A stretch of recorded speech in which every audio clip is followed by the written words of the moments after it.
네. 재채기 한 번만 해주세요. 어? 재채기가 자연스럽게 나오는 건 아니죠. 제가 호출을 준비하겠습니다. 선생님 진짜로 한 번만 해주세요. 궁금해요. 똑똑하게 대책이 돼요? 아닐걸. 비슷하게 그렇게 들려서 그러시는 거죠.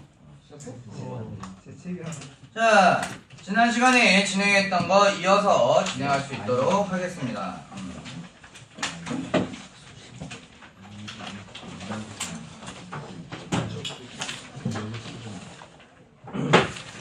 지난 시간에 내용 일치 선지 부분 진행을 했었죠. 그렇죠? 그래서 오늘은 내용 불일치 부분 진행을 하도록 하죠.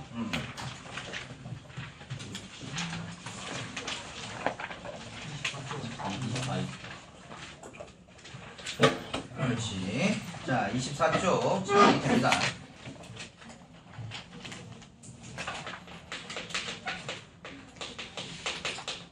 사실적 독해에서 여러분들 지난 시간에 이제 일치 문제가 있었고, 그 다음에 이번에 오늘 볼 게 불일치 문제인데,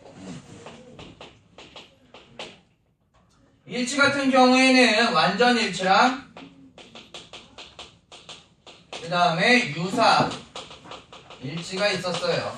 그 다음에 이제 불일치 같은 경우에는 무엇을 보고 일치되지 않는가를 살펴볼 텐데, 일단 기본적으로 당연한 얘기지만 지문의 내용과 아예 다르면 그게 일치하지 않는 거예요. 헛소리하고 있으면 다른 거예요. 네, 그래서 지문과 다른 내용의 경우에 불일치한다 라고 얘기를 해요. 그 다음에 두 번째 같은 경우에는 다른 내용이 아니라 아예 지문에 내용이 언급되어 있지 않은 경우에도 마찬가지로 지문에 나온 얘기가 아니니까 헛소리죠. 그래서 지문에 없는 내용인 경우에도 역시나 마찬가지로 불일치라고 얘기를 해요.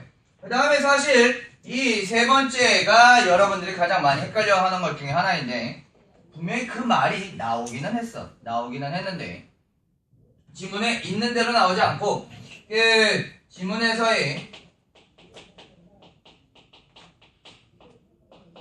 의미관계를 왜곡을 해놓는 경우에 역시나 마찬가지로 불일치라고 얘기를 해요. 보시면 솔직히 이거하고 이거는 이해 못할 수준이 아니죠.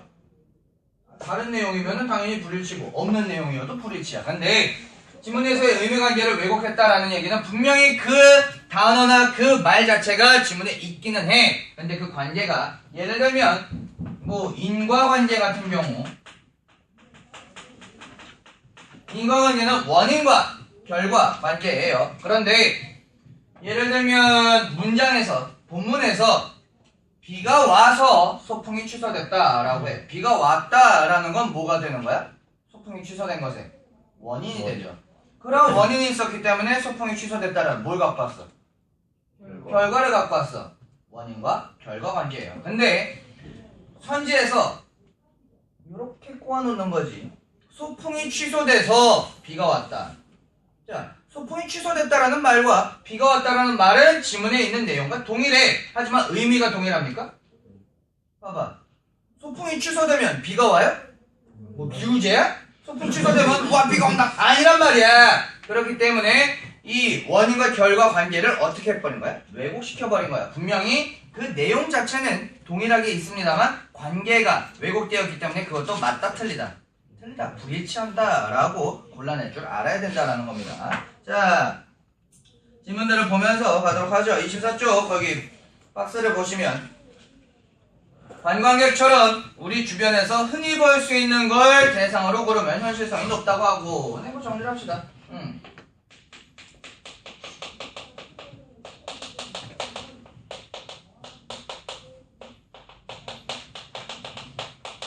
흔히 볼 수 있는 것을 대상으로 삼으면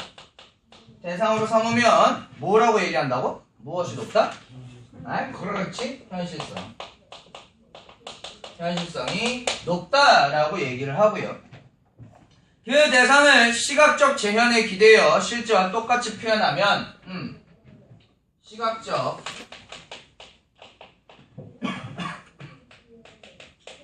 시각적 재현을 통해서 실제와 똑같이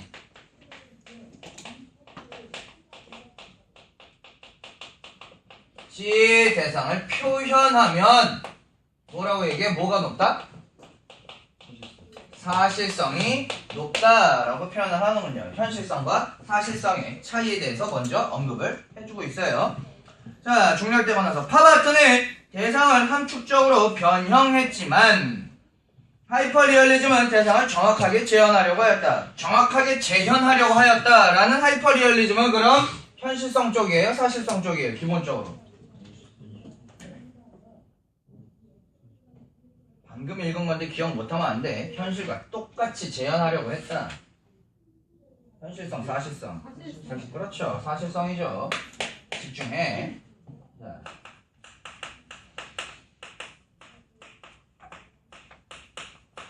이쪽이야. 그래서 요거를 기억을 해놓고선 계속 읽으면 그래서 파바트는 주로 대상의 현실성을 추구하지만 대상이 현실성을 추구한다라고 그랬으니까 파바트는 이쪽이야, 이쪽이야.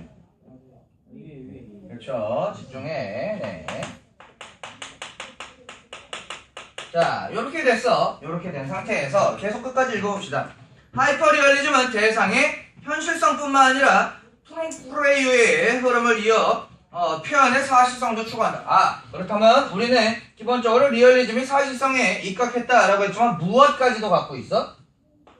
현실성도 갖고 있는 거죠. 요렇게 표시를 해놓을 수가 있을 거다라는, 요렇게 구분을 해볼 수가 있을 거다라는 거야. 그렇다면 거기 선지를 보시면 하바트는 대상을 함축적으로 변형했다는 점에서 하이퍼리얼리즘과 달리 사실성이 높다고 할 수 있다. 파바트 사실성이에요, 현실성이에요? 그렇다면 이 말은 맞아, 틀려? 틀려요. 네. 이게 불일치인 겁니다. 그렇게 확인을 할 줄 알아야 된다라는 거죠. 그 다음에 아까 전에 얘기했던 세 번째 그 의미관계 왜곡이 지금 보게 될 부분인데, 한국 극무용이 만들어질 당시에 한국 무용계에는 새로운 예술 창작의 패러다임이 자리 잡았고, 자, 새로운 예술 창작의 패러다임이 자리를 잡았기 때문에 어떤 결과가 나타났어? 그 결과, 그렇죠. 춤의 커뮤니케이션 구조가 크게 변화하였다. 그 관계가 무슨 관계야? 얘 때문에 얘가 됐으니까. 연이가 결과 관계야. 근데 선지를 보시면 춤의 창작 방식의 영향으로 예술 창작 패러다임이 변화하였다. 춤의 창작 방식은 커뮤니케이션 구조랑 동일해요. 그것 때문에 예술 창작의 패러다임이 변화했어요? 뭐가 바뀌었죠? 원인과 결과가 바뀌었죠. 분명히 둘 다 지문에 있는 내용입니다만 지문에서 얘기한 관계가, 의미 관계가 바뀌었기 때문에 이것은 일치한다, 일치하지 않는다. 그렇죠? 불일치한다 라고 확인을 할 수가 있다라는 얘기예요. 자, 보도록 합시다. 25쪽에 있는 거. 네. 요게 사실은 여러분들이 비문학 전문을 봤으면 조금 더 힘들었을 만한 지문인데 그냥 재밌게 좀 얘기를 하도록 할게요. 고전 논리에서는 어떠한 진술이든 참 또는 거짓이다. 근데 정리할게요. 고전 논리에서는 참 아니면 거짓인 거야. 생각해보면 여러분들도 상식적으로 참이 아니면 거짓인 거고요, 거짓이 아니면 참이고요 라고 이제 상식적으로 이렇게 생각을 하겠죠. 이는 우리의 상식적인 생각과 잘 들어맞는다. 그러나 프리스트에 따르면, 그렇다면 고전 논리와는 다른 생각을 가진 프리스트에 따르면 뭐라고 얘기를 하고 있느냐 하면, 참인 진술과 참 있어, 오케이, 거짓도 있어. 근데 그것 말고도 뭐가 있느냐 하면 참인 동시에 거짓인 진술이 있다라고 얘기를 하고 있어요.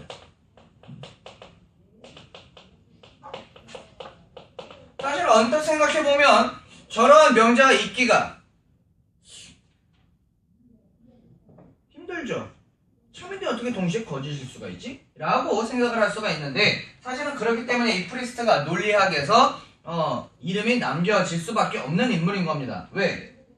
고전 논리에 어떻게 보면 당연한 수준의 상식을 어떻게 해놨어? 벽을 파괴하고 인식을 확장시켜놨기 때문이야. 뭐냐 하면 여기에서는 나오지 않는데, 제가 아는 거니까 말씀을 드립니다. 이 프리스트가 무엇을 가지고 요게 있다라는 것을 증명을 해냈느냐 하면, 네, 자기 지시적 문장 중에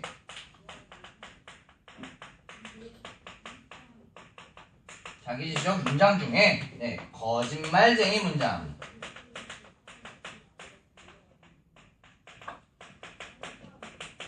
을 예시로 갖다가 들었어요. 자기지시적이라는 건 뭐냐 하면 그 문장 자체가 누구를 지시하고 있냐 하면 그 문장 자체를. 그래서 이 거짓말쟁이 문장이 뭐냐 하면 이거예요. 이 문장은, 자, 이 문장은이라고 지금 적어 나갈 문장을 뭐 하고 있죠? 지시하고 있죠. 그러니까 자기 자신에 대한 얘기야. 이 문장 자기 자신에 대한 얘기야. 이 문장은 거짓말이다 라고 하면 이 문장이 참이면 거짓말이죠. 참이니까 거짓이야. 그리고 이 문장은 거짓말이다 라는 말이 거짓이면 거짓말이 아니니까 참이에요. 거짓인 동시에 참인 거죠. 어떻게 보면 되게 말장난 같고 이게 뭐야 싶지만 이러한 것을 발견해냄으로써 요거를 뭐 해낸 거예요? 증명을 해낸 거야. 그래서 겨우 2개밖에 없던 진리값에 또 다른 진리값을 추가했다라는 점에서 논리학에서는 굉장히 큰 발전이자 굉장히 큰 발견인 겁니다. 이게 여러분들이 인문학에서 논리학이나 아니면 철학이나 이런 것들을 만나게 됐을 때 조금 이제 그쪽에 관심이 없거나 아니면 그쪽에 어떤 소양이 없는 친구들이 가장 많이 하는 말이 그게 뭘 개소리예요 라든지 아니면 에이 말장난 같은 거잖아요.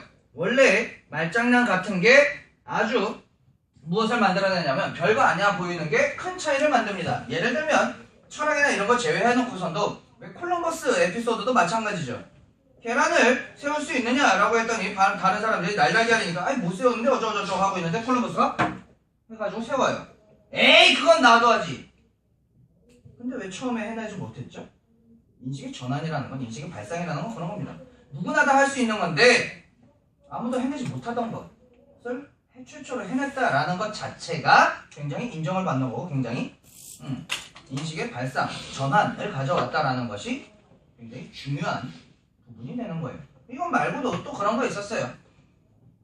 예전에 그 공장에서 이제 그 무엇을 만들어내는데 특히나 이제 그 마지막 단계에서 이 제품이 박스 안에 이렇게 툭툭툭 넣어주는 그러한 그 컨테이너가 아니라 저 뭐라 그러지?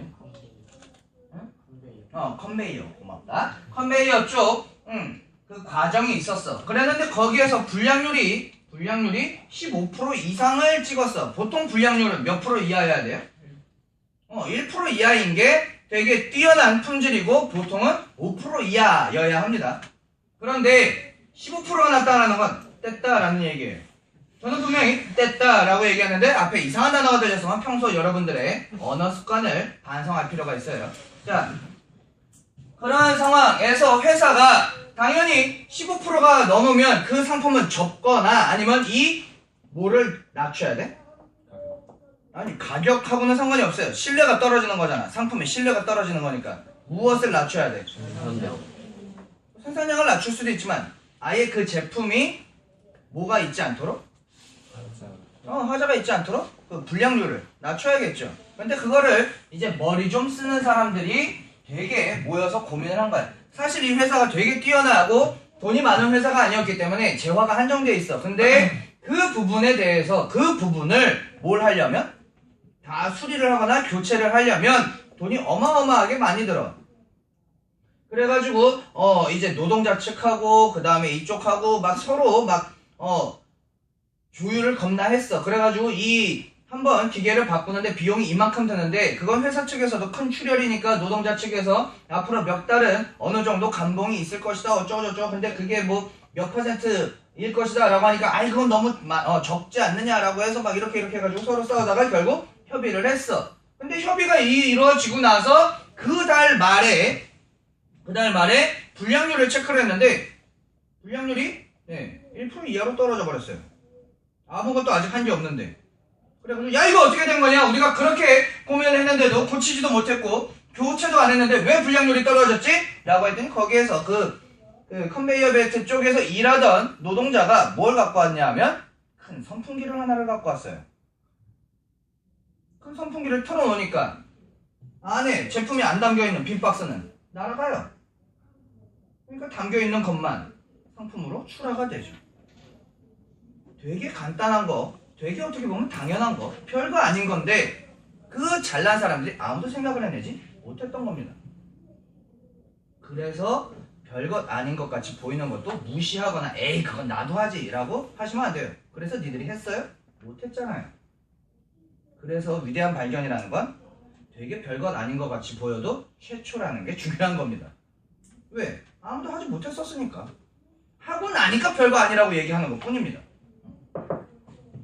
자, 그래서 이러한 고전 논리에서는 차민동시에 거짓인 진리치를 지닌 문장을 다룰 수 없기 때문에 프리스트는 그쵸 요거 이 차민동시에 거짓이라는 진리치를 다룰 수 있는 거짓말쟁이 문장 이걸 영어로는 LP 깜짝이야 LP라고 얘기를 하고 있어요. 비고전 논리 중 하나인 LP를 제시하겠다. 그렇다면 이 프리스트가 주장을 하는 게 뭐냐면 비고전 논리구나 까지 정리가 되겠죠. 그렇다면 문제를 봅시다.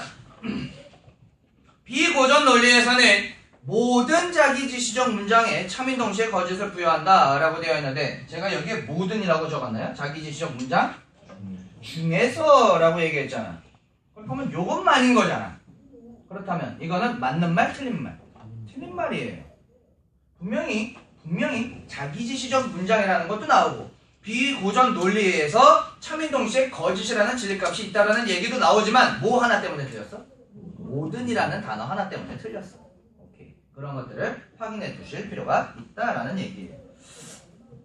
자, 그 다음에 뭐 배운 거 확인 부분 보시면 신무용의 창작 구조는 근본적으로 서양 예술 춤의 정신과 본질을 그대로 받아들인 것으로서 그렇다면 신무용은 무엇을 받아들였어? 다 긴 거 다 필요 없고 어디 쪽 거야?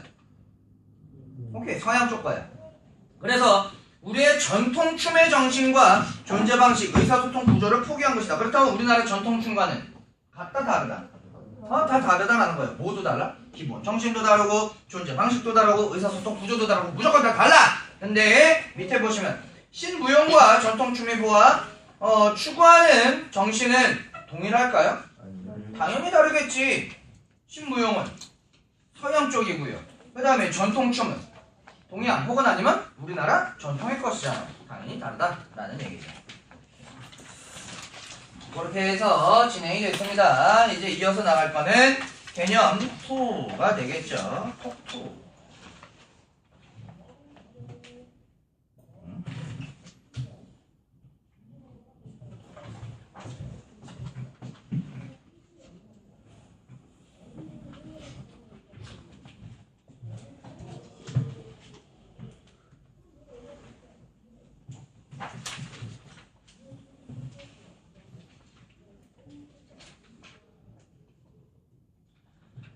자, 보도록 합시다.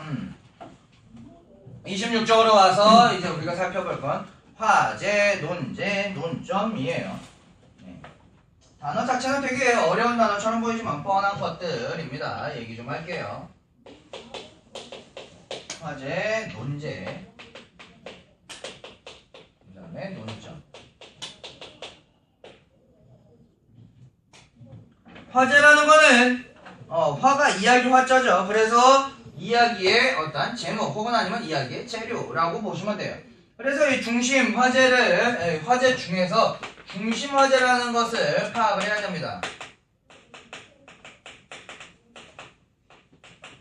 중심 화제를 파악하는 것이 중요한데 이 중심 화제는 어떻게 파악할 수 있느냐 하면 그건 다음 톡 부분, 개념 톡 부분에 나옵니다만 한 번 얘기했던 거 두 번 얘기하고 두 번 얘기했던 거 세 번 얘기하면 이거에 대해서 중점적으로 얘기할 거라는 거를 알 수가 있죠. 그래서 반복돼서 나오거나 아니면 이게 뭐냐 하면 이라고 정의를 내려주면 왜 정의를 내려줄까요? 이거에 대해서 알아야 다음 내용을 뭐 할 수 있기 때문에 이해하고 파악하고 전개해 나갈 수 있기 때문에 제시를 했겠죠. 그러니까 당연히 어떠한 정의를 내려주는, 데피니션을 내려주는 부분과 그 개념이 엮여 있어도 중심화제구나 라고 할 수가 있어요. 그 다음에 또 어떤 방식이 있을까요? 반복되거나 정의를 내려주거나 아니면 그거에 대해서 여러분들이 이해할 수 있게 그렇죠. 예시로 설명을 해주는 거죠. 예시 부분과 엮여 있거나 그런 것들을 찾으면 왜 이거에 대해서 예시를 들어주지? 왜 이걸 정의를 해주지? 이거 왜 반복이 되지? 라고 하지 말고 이게 중심화제구나 라고 파악을 해주셔야 된다라는 얘기예요. 그래서 이 글은 이거에 대한 얘기구나 라고 파악을 해두시는 게 좋다라는 얘기예요.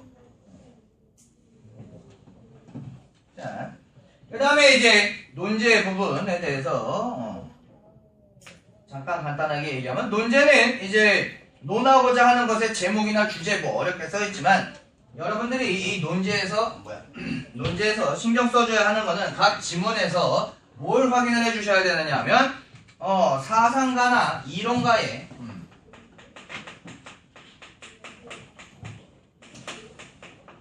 주장을 확인하시면 돼요. 얘가 뭐라고 하고 있는지에 대해서 여러분들이 파악을 하셔야 이 논제에 맞는 뭘 확인할 수 있어? 지문의 내용과 전개 방식을 파악할 수 있다라는 얘기예요. 피곤할 거야. 자, 그 다음에 간단하게 다시 한번 얘기하면 논점은 논이나 논쟁의 중심이 되는 문제점 어쩌고저쩌고 나와 있는데 논점은 보고 파악을 하시면 돼요. 자, 이 주장들을 살펴봤으면 이 사상가나 이론가의 각 주장 간에 무엇을 파악해? 차이점을 파악해야겠죠. 그래서 어떠한 점이 다른지, 그래서 논점이라는 건 어떠한 점이 서로 부딪혀서 문제를 일으켜내는지를 파악해야 된다라는 얘기예요.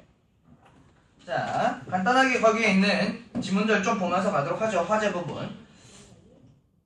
광고 언어에서 성공적인 의사소통을 위해서는 송신자의 의도를 수신자가 정확히 추론할 수 있도록 언어적 표현이 잘 짜여져야 된다. 이를 위해서 송신자는 좀 더 다양한 언어 표현을 위한 전략들을 사용한다. 까지 읽어봤을 때 반복된 거 하나 있어요. 뭐죠? 반어. 언어적 표현과 언어 표현. 네, 동일한 얘기죠. 뭔가 언어로 표현을 해내는 것에 대한 얘기이겠구나 라고 그 부분이 중심화제가 된다라는 거 확인을 해두셔야 된다라는 얘기예요. 그러고 나서 마지막 여기서는 반복이나 생략, 신조어를 사용하는 방법, 효과를 알아보고 그것이 미치는 영향이 무엇인지 살펴보도록 한다 라고 하면서 이 언어 표현과 관련된 내용이 뒤에 이어질 거라고 예고가 되고 있다라는 것까지 파악을 하시면 돼요. 자, 이게 왜 여러분들에게 좀 설명을 드리느냐 하면 하나 좀 말씀을 드리고 싶은 게 여러분들이 전원에도 말씀을 드렸습니다만은 아직 고등학생인 게 실감이 안 날 때쯤에 모의고사를 바로 보게 된다라고 말씀드렸어요. 모의고사 바로 보게 됐을 때 대부분 시간이 모자르고 점수가 개판이고 살기 싫고 아무튼 그럴 거야. 그런데 그런 상황에서 일단 최소한 이 시험을 봤을 때 좌절감을 느끼지 않거나 그래도 내가 최선을 다했다라는 느낌을 받기 위한 어떻게 보면 팁이고 어떻게 보면 얍삽인데 자, 비문학 쪽에서 시간이 모자르거나 아니면 내가 이 글을 다 읽어서 문제를 풀다 보면 내가 풀 수 있는 다른 문제를 포기하게 될 것 같다 싶을 때에 사용하는 방법입니다. 각 문단의 첫 번째 문장과 마지막 문장들만 이렇게 읽어도 최소한 한 문제 내지는 재수 좋으면 두 문제까지도 해결할 수 있어요. 그것만 읽어도 내용 전체를 안 읽고 각 문단의 첫 번째 문장과 마지막 문장만 읽어도 한두 문제는 해결이 가능하다라는 얘기예요. 왜? 그 문제, 출제되는 문제 중에 어떤 것들이 나오느냐 하면 글의 흐름 혹은 아니면 전개 방식에 대한 문제가 나와요. 근데 그 마지막 문장과 첫 문장끼리만 읽어봐도 이게 어떤 분류를 하고 있구나 혹은 아니면 어떤 반대되는 것들끼리의 대조를 이루고 있구나, 혹은 아니면 어떤 예시를 들어주고 있구나가 그것만 봐도 알 수가 있어. 근데 그거를 물어보는 문제가 나온단 말이야. 풀 수 있다라는 얘기예요. 그것만 읽어도. 근데 가끔가다 이상한 애들이 있는 게, 요거를 알려주면 충분히 읽고 풀 수 있는 시간이 있는데 그것만 해가지고 한 문제 풀어놓고 딴짓거리 하다가 다 말아먹는 애들이 있는데, 이건 내가 방금 전에 얘기했다시피 최고의 방법이야. 시간이 정 없을 때 한 문제라도 더 맞추기 위해 할 수 있는 방법이지, 충분히 시간이 있는데도 고짓거리 하라는 얘기가 아닙니다. 그거는 신경을 써 두실 필요가 있어요. 자, 논제 부분 보도록 하죠. 일반적으로 가치는 반드시 주관적인 평가가 들어가는 반면에, 여기도 뭐 이제 좀 정리를 해보도록 하죠. 가치는 뭐가 들어가느냐 하면 주관적 평가가 들어간다 라고 얘기를 하네요. 그런 반면에 사실은 주관적 평가가 들어가지 않는다. 사실 주관적 평가가 들어가지 않는다 라고 얘기했어요. 누가 봐도 가치하고 사실을 서로 뭐 하고 있죠? 비교 대조를 하고 있네요. 그런데 중요한 점, 그러나 라고 제가 지난 시간에 잠깐 얘기를 했던 것 같은데, 영어 지문과 마찬가지로 뭐 뒤에가 중요해? 역적 뒤에가 중요해. but 뒤에가 중요해. however 뒤에가 중요해. nevertheless 뒤에가 중요합니다. 하지만 뒤에, 그러나 뒤에. 그러나 이 부분, 많은 철학자들은 사실과 가치가 분명히 구분되지 않는다고 주장한다. 먼저 뭐에 대해서 얘기하고, 우리가 일반적으로 생각하는 통념에 대해서 얘기한 다음에 뭘 꺼내고 있어요? 논제를 꺼내고 있어요. 많은 철학가들은 그렇게 얘기하지 않는다라고 그들의 주장에 대해서 언급하고 있어. 통념을 뭐 하고 있죠? 타파하는 논제를 가지고 온다라는 얘기죠. 니들은 이렇게 생각을 하는데 아니다라고 통념을 떼부수는 논제를 이렇게 갖고 왔어요. 그래서 이러한 입장을 가진 사람들의 주장에 의하면 사실 판단과 가치 판단은 논리적으로는 구분되지만, 자, 이 사람들이 뭐라고 얘기를 하냐면, 가치 판단이랑 사실 판단, 요것은 뭐는 가능해? 논리적 부분은 가능해.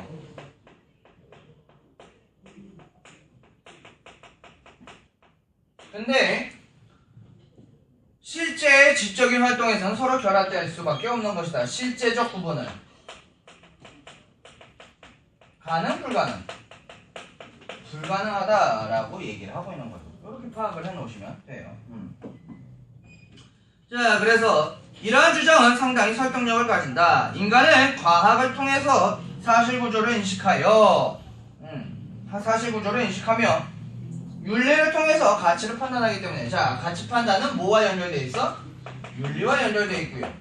그 다음에 사실 판단은 뭐와 연결이 되어 있어? 과학과 연결이 되어 있구나. 이렇게 정리를 해놓을 수가 있겠죠. 자, 그래서 논리적으로는 여기에서 얘기한 것처럼 논리적으로는 구분이 가능한데, 그러나 실제로 한 인간이 어떤 생각이나 판단을 할 때는 이 두 영역이 서로 맞붙어 있는 경우가 허다하다. 그러니까 요거는 가치, 요거는 사실이라고 딱 잘라지지 않는다라는 얘기예요. 뭔가를 판단할 때, 옳고 그름을 판단하거나, 특히나 이제 사실 판단이라는 건 맞냐 틀리냐예요. 사실 판단은, 혹은 존재하느냐 존재하지 않느냐예요. 가치 판단은 사실 뭐랑 엮여요? 아주 단순하게 얘기하면 선, 악, 미, 추 이쪽과 관련돼요. 선하냐 악하냐, 아름답냐 추하냐, 이러한 어떤 가치를 부여받은 것을 판단하는 거예요. 근데 논리적으로는 방금 전에 얘기했다시피 범주가 다르니까 당연히 다른 거야. 근데 실제적으로 봤을 때에 그게 구분이 되느냐라는 얘기죠. 되게 좀 된 얘기인데, 예전에 어떤 일이 있었느냐 하면, 사실 범죄를 지어서 현상 수배범이 된 경우에는 당연히 그 사람의 존재는 긍정적이에요, 부정적이에요? 부정적인 존재예요. 그리고 굉장히 위험한 존재일 수도 있고, 혹은 아니면 되게 사회에 흔히 얘기하는 사회 악인 거잖아요. 근데 어떤 일이 있었냐면 이것도 사실 되게 된 이야기인데 거의 10여 년 가까이 된 이야기인데 그때 당시에 이제 막 이제 경찰서마다 그리고 그 동네에 있는 그 게시판마다 그런 것들이 붙어요. 이런 현상 수배범이 붙는데 현상 수배범 중에서 사기전과 3범인가 4범인가 여자가 있었는데 되게 이뻤어요. 그러다 보니까 되게 웃긴 일이 발생을 했는데 그 범죄자 팬카페가 생겼어요.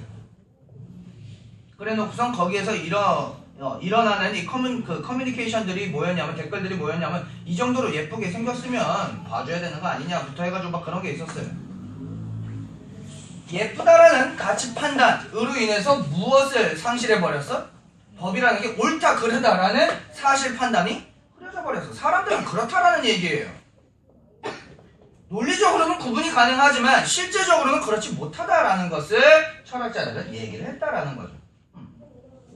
이렇게 먼 얘기 말고도 그 댓글 같은 것들 보다 보면은 뭐 물론 진짜 아마 팬들이 하진 않고 안티팬이 역으로 엿을 먹이려고 그랬던 것 같긴 합니다만 우리 엑소 오빠 팬들 우리 엑소 오빠들 군대 가지 많게 해주세요 이런 것들 물론 안티팬이었을 겁니다. 진짜 제대로 된 팬이 정신머리 박힌 팬이 그런 헛소리를 하진 않았겠죠. 그런데 거기에서 보면 사실은 국방의 의무는 우리나라에서 태어난 남자라면 당연히 져야 하는 의무야. 근데 그거를 우리 오빠는 잘생겼으니까 우리 오빠는 무슨 되게 큰 아이돌이니까 봐줘야 된다? 이거에 혼동용 겁니다. 그렇죠? 잘생긴 거는 당연히 잘생긴 거지. 그렇다고 해서 법적으로 규제되어 있는 거를 봐달라고 하는 거는 판단이 섞여버렸다라는 얘기죠. 실제로는 다 그렇다라는 얘기예요. 논리적으로는 분명히 가능하지만. 자, 그래서 이 부분에서 얘기하고자 하는 핵심 논제는 사실과 가치가 이렇게 명확하게 구분이 되느냐? 된다, 안 된다? 이 글이 얘기하고자 하는 건 안 된다라는 걸 얘기하고 싶은 거죠. 그렇게 확인을 하셔야 된다라는 거고요. 그 다음에 이제 논점 부분 확인을 하도록 하죠. 자, 사람은 누구나 정의로운 사회에 살기를 원한다. 아까 전에 얘기했죠. 논점 같은 경우에는 각 주장 간에 무엇을 확인하라고? 차이점 확인하라고 그랬어요. 그렇다면 정의로운 사회란 무엇일까? 이에 대해 철학자 로버트 노직과 존 롤스는 서로 다른 견해를 보인다라고 하면서 차이점을 파악을 하셔야겠지. 노직은 이렇게 얘기를 했고 롤스는 이렇게 얘기를 했고 를 파악을 해두셔야지 그 두 사상가의 이론에 대해서 물어볼 때 파악을 할 수가 있다라는 얘기예요. 문제를 해결할 수 있다라는 얘기죠. 그렇죠? 자, 그래서 서술상의 특징은 하나의 논점에 대한 두 견해를 소개하면서 비교하고 있다라고 전개 방식을 파악해야 된다라는 겁니다. 자, 이제 엑소 학습 보시면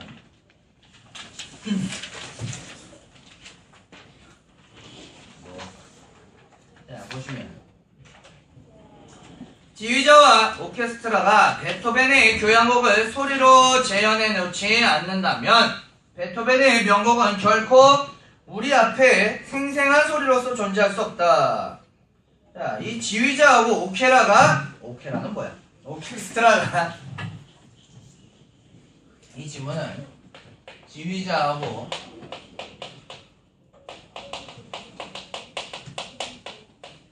오케스트라가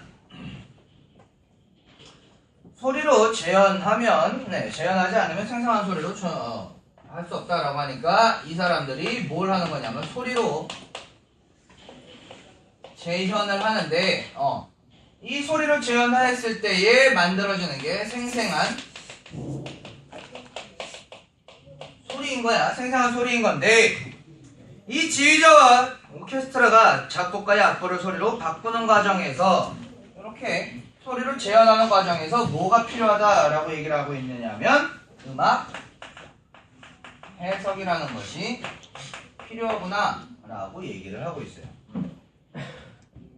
지휘자는 자신의 음악적 관점을 리허설을 통해 전달을 하고 여러가지 손동작과 표정, 몸짓 등으로 감정을 표현하거나 음악의 느낌을 단원들에게 전달하며 훌륭한 연주를 이끌어낸다 지휘자의 역할에 대해서 메인으로 갖다가 좀 얘기를 하고 있군요. 지휘자가 지금 좀 메인이죠. 이 부분에서는.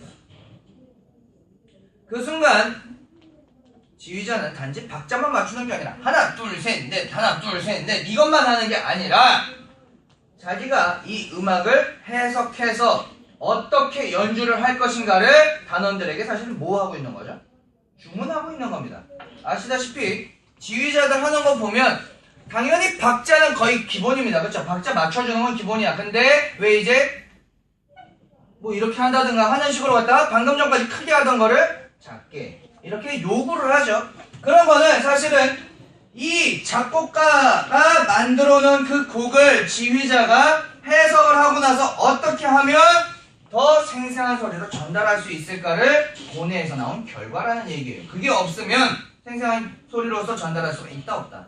없다라고 얘기를 할 거야. 그러면서 베토벤의 교향곡 5번이 지휘자의 관점에 따라 얼마나 다르게 연주될 수 있는지 살펴보자 하고 정확하고 무자비하기로 유명한 지휘자 토스카니니는 자, 이 지휘자 중에 누구를 예시로 들어주고 있어요? 네, 토스카니니를 들어주고 있죠. 정확하게 베토벤이 원하는 템포 그대로의 운명의 동기를 연주한다. 그리고 운명의 동기를 반복적으로 구축하며 운명이 추적해오는 것 같은 뒷부분도 사정없이 몰아친다. 그의 해석으로 베토벤 음악의 추진력은 더욱 돋보인다 라고 하면서 베토벤이 이 음악을 만들어낼 때 보여주고자 했던 추진력을 이 지휘자의 무엇을 통해서? 음악 해석을 통해서 생생한 소리로 전달할 수 있다라는 것을 얘기하는 거죠. 자, 그래서 보시면 첫 번째 거 화제의 변천 과정을 역사적으로 살펴보고 있다. 역사적으로 뭐 몇 년대에는 어떻고 어떤 때에는 어떻고 어떤 때에는 어떻고 이런 부분 나온 적 있어요? 없죠? 누구만 하나 떨렁 나왔었어? 토스카닌이라는 예시만 딸랑 하나 나왔었어. X. 구체적인 사례를 들어. 방금 뭐 들었다고? 토스카닌이라는 예시를 들어주고 있죠. 맞아요. 이렇게 해서 일치하는지 확인을 할 필요가 있다라는 얘기예요. 자, 넘어가셔서 개념 오늘은 3번 진행을 하도록 할게요.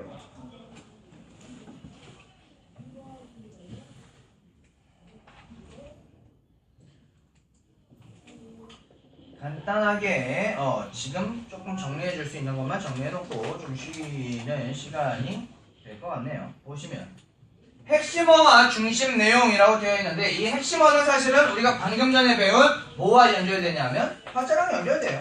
핵심어라는 건 말 그대로 반복이 되어서 나오는 녀석이거나 그 녀석에 대해서 정의가 주어지거나 그 녀석에 대해서 예시를 주어주면 당연히 그게 핵심어인 거예요. 왜?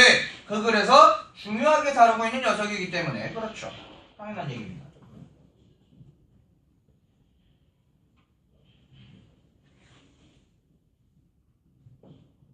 정신들 챙겨보시고요. 자, 반복 혹은 사례 정리 부분을 통한 파악이라고 되어 있네요. 뭐 여기 예시 나와 있는 거 바로 보도록 할게요. 국박쌤은 착하다. 국박쌤은 친절하다. 예를 들어 모르는 부분을 질문할 때도 항상 친절하게 가르쳐준다 라고 착하다, 친절하다, 친절하게 가르쳐준다 라는 것을 통해서 국박쌤이라는 존재에 대한 긍정적 인식을 계속해서 얘기를 해주고 있죠. 반복이 되는 거야. 그렇다면 여기에서 강조하고자 하는 건 뭐죠? 국박쌤은 오진다 라는 얘기를 하고 싶은 거예요. 그 다음에 뒤쪽에 정리한다 부분도 어떻게 되어 있느냐 하면 국박쌤은 학생들의 질문에 항상 친절하게 답해준다. 즉 국박쌤은 친절하다라고 즉이라고 하면서 앞에 내용을 어떻게 해주고 있어? 요약 혹은 정리를 해주고 있어. 요약과 정리를 하면 사실은 굳이 중요하지 않은 내용은 요약이나 정리를 해줄 필요가 있어요? 없죠. 중요하니까 요약 정리를 해주는 거다라고 여러분들은 파악을 하셔야 된다라는 얘기죠. 오케이. 자, 그 다음에 이제 지시어 접속어 정리 표현이라고 나와 있는데 그거까지 얘기하면 아마도 딱 마무리가 될 것 같아요. 요거는 좀 적는 부분을 여러분들 좀 확보를 해 놓으셔야 합니다. 조금 적을 게 많아요.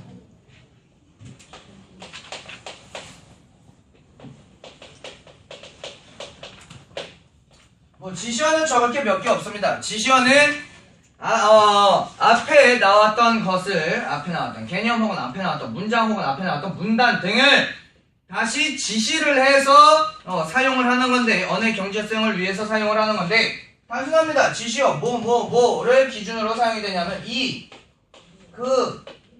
저를 사용해요. 이렇게 저렇게 그렇게, 이런 식으로 저런 식으로 그런 식으로, 이런 방식 저런 방식 그런 방식, 이렇게 얘기한 것과 같이, 저렇게 얘기한 것과 같이, 그렇게 얘기한 것 같이, 뭐 이런 것들이 들어가 있으면 앞에서 얘기했던 혹은 더 앞쪽에서 얘기했던 그러한 얘기들에 대해서 다시 지시를 통해서 갖고 오고 있구나, 그 내용을 다시 가지고 오고 있구나 라는 걸 확인할 수 있다라는 거고요. 접속어가 조금 많은데 접속어 잘 적어두시기 바랍니다. 접속어의 종류 중에서 귀결이 있어요. 귀결이라는 거는 이제 뭘 하는 거냐면 결론이나 요약을 도출하는 거죠.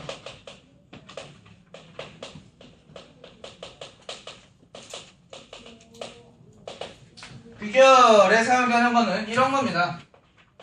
결국 혹은 아니면 뭐 그래서 라든지 아니면 뭐 그렇다면 결론적으로 뭐 이런 것들 등등이 있어요. 이런 것들이 사용되면 앞에 문장 혹은 문단과 뒤에 문장 혹은 문단이 어떠한 관계로 되어 있음을 알 수가 있어. 앞에 내용을 이 뒤에 이어지는 애가 뭐 해줄 거야? 요약해줄 거야. 혹은 앞에 있는 내용을 바탕으로 뭘 내릴 거야? 결론을 내릴 거야 라는 관계로 되어 있음을 한눈에 알 수 있다라는 얘기예요. 이거 접속어만 알아도 문단 혹은 문장 간의 관계를 파악하면 글 전체에 뭘 알 수 있어? 흐름을 파악할 수 있다라는 얘기예요. 자, 그 다음에 이제 대립. 사실 대립은 역접이라고도 보통 얘기를 해요. 역접은 앞의 내용을 부정하거나 앞의 내용과 반대되는 내용들이 나오는 걸 얘기를 하죠. 대표적인 거 뭐가 있어? 역접되는 거. 그렇죠. 그러나 또 하지만 또 그렇죠. 그렇지만 좋아. 혹은 뭐 반면 뭐 이런 거. 이런 것들 등등등이 있습니다. 그 다음에 역접이 있으니까 앞의 내용과 스무트하게 이어지는 뭐가 있어요? 네, 죄송해요. 자, 병립이라고 하는 순접이 있어요. 순접 같은 경우에는 대표적인 거. 그렇죠. 앞의 내용과 쭉 이어지는 거. 그리고 또 그래서는 여기서 있죠. 그러므로도 무엇을 기준으로 해서 그러므로 이러한 결과가 도출이 되죠, 보통. 그리고 또한. 그렇죠. 또한 이런 것들입니다. 영어로 치면 and or예요. 그렇게 생각을 하면 됩니다. 그 다음에 보충을 해주는 거야. 앞에 어떤 내용이 있는데 그 내용을 보충해주는 관계의 문장이나 문단이 나올 경우에는 이제 이유나 근거가 이어지게 되니까 어떤 애들이 오냐면, 왜냐하면 이라든지 이유인즉슨 뭐 이런 거죠. 이라든지 아니면 뭐 다만 이럴 뿐이다 라고 얘기하든가 뭐 이런 것들이 있어요. 그 다음에 이제 뭘 들어주는 게 있느냐면 예시를 들어주는 녀석이 있죠. 예시는 워낙에 간단합니다. 예를 들어 혹은 아니면 예컨대 아니면 말하자. 야 이거더라. 예를 들어 혹은 예컨대 혹은 뭐 가령 그 다음에 뭐 말하자면 뭐 이런 식으로 가는 것들이 예시와 관련되어 있는 녀석들이고요. 그 다음에 인과 있어요. 인과는 뭐와 무슨 관계? 원인과 결과 관계를 얘기를 하죠. 이게 아까 전에 얘기했던 이러한 원인이 있기 때문에 그러므로 이러한 결과가 있게 되었다. 그러므로 혹은 뭐 그리하여 뭐 이런 것들 등등이 있을 것입니다. 그 다음에 마지막으로 앞의 내용과 상관없는 혹은 아니면 연관되지 않지만 이제 다른 내용으로 갖다가 바꾸기 위한 것. 이거까지만 하고 봐봐. 딱 끝나잖아. 그런데 라든지 아니면 한편 이런 것들이 나옵니다. 요거를 확인해 주시면 앞에 문장 혹은 앞에 문단과 뒤에 이어지는 문장, 문단이 어떤 관계에 있는지를 확인할 수 있다라는 얘기예요. 그러면 전체의 흐름을 파악하게 되고 그러면 아무래도 문제에 적용하는데 도움이 되겠다라는 거죠. 잠시 쉬었다가 식사를 하시면서 뭐 복습할 거 복습하시고 하도록 하죠. 아유, 밥 먹으라고. 왜 죽어가냐? 되게 애매한 거. 되게 애매한 거.